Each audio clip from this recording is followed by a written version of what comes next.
बिस्मिल्लाहिर्रहमानिर्रहीम। मेरे पाकिस्तान में बड़ी बहस हो रही है 4-5 दिनों से कि प्राइम मिनिस्टर इमरान खान ने पूरी दुनिया में जहाँ भी पाकिस्तान के सफ़ीर है तो उनसे गुफ्तगू की और उनको न सिर्फ और सिर्फ बैरून मुल्क मुकीम पाकिस्तानी जो है उनका ख्याल रखने की, उनके इशूज़ को हल करने की और पाकिस्तान इन्वेस्टमेंट लाने की, क्योंकि आपको पता है कि हर एम्बेसी के अंदर कमर्शियल अटैची भी होते हैं, उनकी भी कुछ जिम्मेदारियां होती है। और इसके साथ आप देख रहे हैं कि पूरे दुनिया में इस वक्त प्राइम मिनिस्टर इमरान खान जो इस्लाम का, पाकिस्तान का, कश्मीर का मुकदमा लड़ रहे हैं, तो जाहिर सी बात है कि कोई रिस्पॉन्सिबिलिटी, कुछ रिस्पॉन्सिबिलिटी उन आपकी सफारत खानों के ऊपर भी होती है कि वो आपकी पाकिस्तान की बेहतर अंदाज में तर्जुमानी करे और आपके खास तौर पर आपके पाकिस्तानियों का ख्याल रखे। इस हवाले से जब प्राइम मिनिस्टर इमरान खान ने बात की तो एक नई बहस शुरू हो गई। हालांकि मुल्क का चीफ एग्जीक्यूटिव अपने ऑफिसर्स के साथ गुफ्तगू कर रहा था और बात भी उनको अपने ही मुल्क के इशूज को हल करने, बल्कि उसको जो एफर्ट्स हुकूमती सतह पे हो रहे हैं उसको मजीद आगे बढ़ाने के लिए उस पर जोर दिया। अब जरा मैं आपको बैकग्राउंड बताता हूं कि अभी तक क्या था और जरा इन फैक्ट्स को जरूर सुनिएगा कि प्राइम मिनिस्टर इमरान खान के आने के बाद क्या तब्दीली आई है। कम अज कम इस महाज पे, सिफारती महाज पे। आपको याद होगा हम भी अपोजिशन में थे, मुझे खुद याद है कि पार्लियामेंट में हमेशा मैं बात करता था अपने सऊदी अरब के जेलों में पाकिस्तानियों की। हमेशा से मुझे जवाब मिलता था कि हमारे पास तो डेटा नहीं है। जब इकामे की बंदिश की मैं बात करता था और इकामों की रिन्यूअल की बात करता था तो इनके पास कोई इतला नहीं होती थी, जवाब नहीं देते थे। कहा जाता था कि कमेटी में बुलाएंगे, कमेटी नहीं बनती थी, उसकी बात नहीं होती थी। किसी भी सतह पे उन्होंने पाकिस्तानियों के इन मसाइल का जिक्र नहीं किया, बल्कि आपने उनके मुंह से नहीं सुना होगा। एक तो ये ओवरसीज का इशू, दूसरा है कि बहुत सारे पाकिस्तानी जो पाकिस्तान के अंदर उनके प्रॉपर्टीज होती है, उनके और मसले होते हैं, उनके इशूज आते हैं, उसके हवाले से भी कोई हुकूमती तवज्जो नहीं थी। फिर उसके साथ अगर आप मलेशिया देखें, मिडिल ईस्ट के ममालिक देखें, वहां पे पाकिस्तानियों को बहुत ज्यादा इशूज आते हैं जिनको न कभी एड्रेस किया गया, न उसके ऊपर बात हुई, न कोई गुफ्तगू होती थी। अगर हम ये साइड पे कर दें और हम फॉरेन पॉलिसी की बात करें तो दिलचस्पी तो इतनी ज्यादा थी इनको कि नवाज शरीफ ने वजारत खारजा अपने पास रखी थी और 3.5 साल तक उनका वजीर खारजा नहीं था। जब उनका वजीर खारजा आया ख्वाजा आसिफ और वो अमेरिका गया तो आपको याद होगा कि पाकिस्तान का मुकदमा खाक लड़ते उन्होंने क्या कहा कि हाँ, पाकिस्तान में दहशतगर्दों के ठिकाने हैं। जब इस्लाम को दहशतगर्दी से जोड़ा जा रहा था, जब पाकिस्तानियों को इस्लाम के नाम पे इंतहा पसंदी का निशाना बना रहा था, तो मौसूफ वहां पे कहते हैं कि हम तो बड़े लिबरल हैं, मतलब हम आपकी तरह है, बस हमें मौका दे दो और मजीद मौके देते जाओ, हम आपकी खिदमत करेंगे। फिर उसके बाद क्या हुआ कि ये भी कहा गया कि इमरान खान जो है वो नहीं आना चाहिए। मतलब ये तो नहीं कहा, उसने कहा कि इमरान खान बड़ा लिबरल है, ठीक है। तो जैसे वो उनको डरा रहे हो कि पता नहीं कि क्या है, और इमरान खान बड़ा दीनी है, हम बड़े लिबरल हैं, ये इस किस्म की बातें हुई। फिर उसके बाद आपको ये भी याद है कि जब पीपल्स पार्टी का जिक्र आता है तो जरदारी क्या करता था कि वहां पे अमेरिका गया। अमेरिका में जब CIA का डायरेक्टर पाकिस्तान में ड्रोन हमलों के हवाले से जो बेगुनाह पाकिस्तानी मारे जा रहे थे, खासतौर पे हमारे जो मर्ज डिस्ट्रिक्ट है, जो साबिका फाटा, वहां पे तो जरदारी ने कहा कि नहीं, बस आप फिक्र ना करो, आप मजीद ड्रोन हमले करते जाओ। गिलानी प्राइम मिनिस्टर था, वो कहता है कि बस आप ड्रोन हमले करते जाओ, हम खामोश हो जाएंगे। इनका इत्तेहादी फजलुर रहमान, आपको याद होगा कि एन पेट्रिसन से मुलाकात करते वक्त उसने क्या कहा था, मुझे खिदमत का मौका दो, मैं अच्छी खिदमत करूंगा आपकी। आपको याद होगा कि यहाँ पे हमने कलभूषण को रंगे हाथों पकड़ा था। नवाज शरीफ को हर मौके पे पता नहीं कि क्या शर्म आती थी, कलभूषण का नाम तक नहीं लेते थे। तो ऐसे यहाँ तक कि जो इंडिया की दहशतगर्दी के, पाकिस्तान में दहशतगर्दी की सबूत हमारे हाथ आ जाते थे, उसका जिक्र नहीं होता था। किस तरह इंडिया अफगानिस्तान की सरजमीन पाकिस्तान के खिलाफ इस्तेमाल कर रहा था, उसका जिक्र नहीं था। तो ये तमाम चीजें, जब कश्मीर में इज्तिमाई कब्रें बरामद हुई थी तो आपको याद होगा कि उसका भी जिक्र तक नहीं था। बाकी तो आप छोड़े ना कि मुकदमा लड़ते तो जब प्राइम मिनिस्टर इमरान खान आते हैं, मैं उस चीज के हवाले से बात करूंगा क्योंकि मैं खास जो मैं बात करना चाहता हूं उनके हवाले से करना चाहता हूं। लेकिन उससे पहले जब प्राइम मिनिस्टर इमरान खान है, आपने देखा कि पाकिस्तान सिफारती तन्हाई से निकल के आलम इस्लाम की तर्जुमानी करने लगा, बल्कि रहनुमाई करने लगा। चाहे वो अफगानिस्तान में प्राइम मिनिस्टर इमरान खान हमेशा कहते थे कि जंग किसी मसले का हल नहीं है, और आज आप अब अफगानिस्तान के अंदर जो अमन का एक अमल चल रहा है तो उसमें पाकिस्तान का बड़ा किरदार है। इस तरह ईरान और सऊदी अरब जो दोनों इस्लामी ममालिक है उनके माबेन कशीदगी को कम करने के लिए जो प्राइम मिनिस्टर इमरान खान का किरदार था।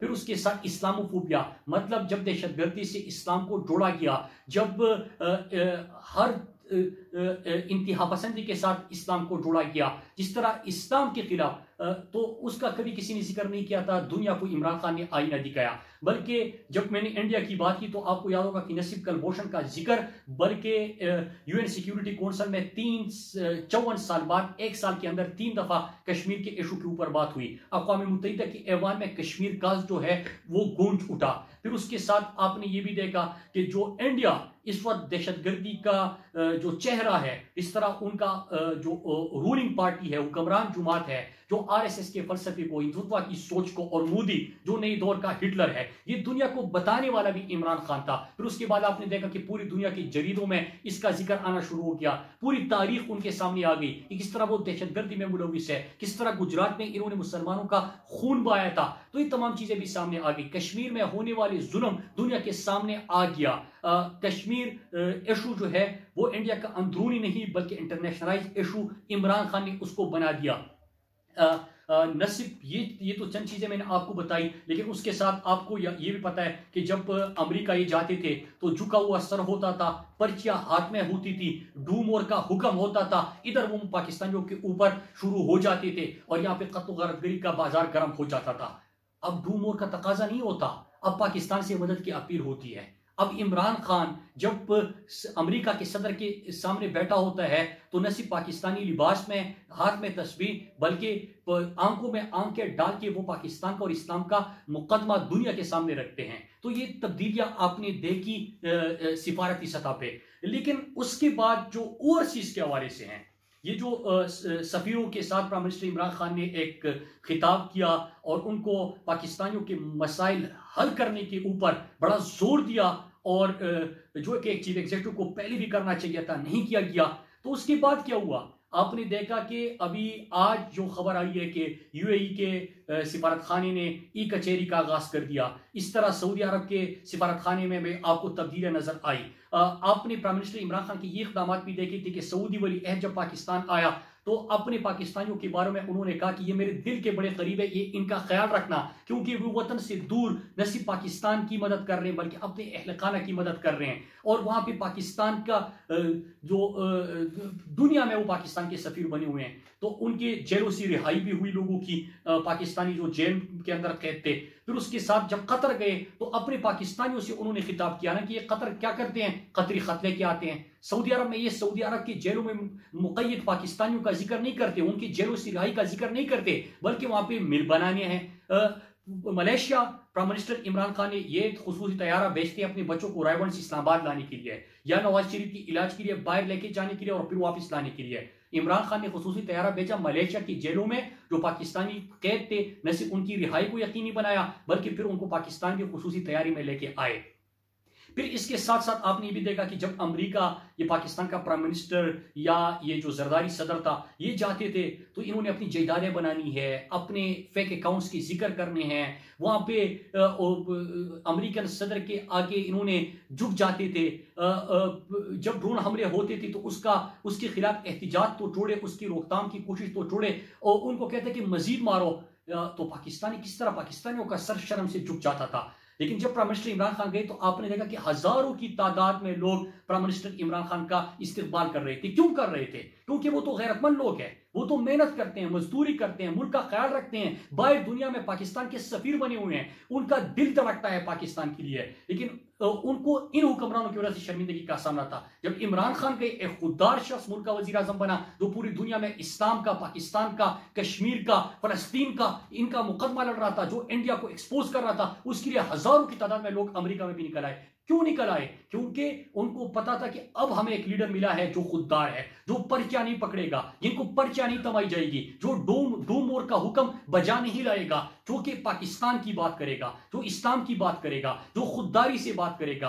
तो ये तब्दीली आपने देखी पाकिस्तानी जिस तरह खुश हो रहे थे। अभी भी इस दफा मुझे खुशी इस चीज की, और यही बात मैं करना चाह रहा था आपसे, कि ये जो इस दफ़ा प्राइम मिनिस्टर इमरान खान गए थे, उन्होंने एक दफ़ा फिर पाकिस्तानी जो इनको आलमी वबा में वहाँ पे मुश्किलात का सामना है उसके हवाले से उन्होंने बात की जो पाकिस्तानियों को बाकी मसाइल दरपेश है उसके हवाले से भी गुफ्तगू हुई, उनको अहकामात भी जारी किए गए और आप 2 दिन के अंदर बड़ी तब्दीलियां भी देख रहे हैं इस सतह पे। तो ये मकसद एक ही है कि जो बैरूनी मुल्क पाकिस्तानी है उनके मसाइल हल हो। मकसद एक ही है कि पाकिस्तानी जो मेहनत मजदूरी करते हैं, अपने घर का और अपने मुल्क का ख्याल रखते हैं, यहाँ पे तरसीलाती ज़र बेचते हैं, उनको वही इज्जत और रिस्पेक्ट मिले जब वो अपनी एम्बेसी जाए। तो ये एफर्ट्स है, इंशाल्लाह आगे भी होते रहेंगे। सबसे बड़ी खुशी की बात ये होती है आलमी सतह पे जब मुल्क का वज़ीर आज़म जाता है तो झुका हुआ सर नहीं होता, कम से कम अमेरिका के आगे उनका झुका हुआ सर नहीं होता। सबसे बड़ी बात जो हमारे लिए है कि माजी में जिनकी वजह से हम शर्मिंदगी का शिकार थे कि हमेशा से वो जिनके फेक अकाउंट्स हो, जिनकी किताबों में जिक्र आया हुआ हो कि आपके फेक अकाउंट्स कहाँ पे हैं, जो दुनिया को पता हो कि आपने लंदन के अंदर, अमेरिका के अंदर, दुबई के अंदर किस तरह आपने जायदादें बनाई, आपने करप्शन की, वो दुनिया के और जिनके मफादात हो बाहर दुनिया में, वो कभी भी अपने मुल्क का मुकदमा नहीं लड़ सकता। अल्लाह का लाख लाख शुक्र है कि आज इमरान खान मुल्क का वज़ीर आज़म है। अपने बैरूनी मुल्क पाकिस्तानियों के लिए जो उन्होंने जंग शुरू की है, अपने इस्लाम और पाकिस्तान का जो मुकदमा लड़ रहे हैं, ये इंशाल्लाह जारी रहेगा। और इंशाल्लाह कि किसी को दुख हो इन बातों से और या किसी को खुशी हो, इससे दरकिनार पाकिस्तानियों के बाहर जो रहते हैं उनके मसाइल के हल के लिए ये एफर्ट्स जारी रहेंगे। और हमें खुशी तब होती है कि जब अक़वाम मुत्तहिदा के ऐवान में इस्लाम का और पाकिस्तान का पैगाम गूंजता है तो दिल खुशी होती है इसको देख के।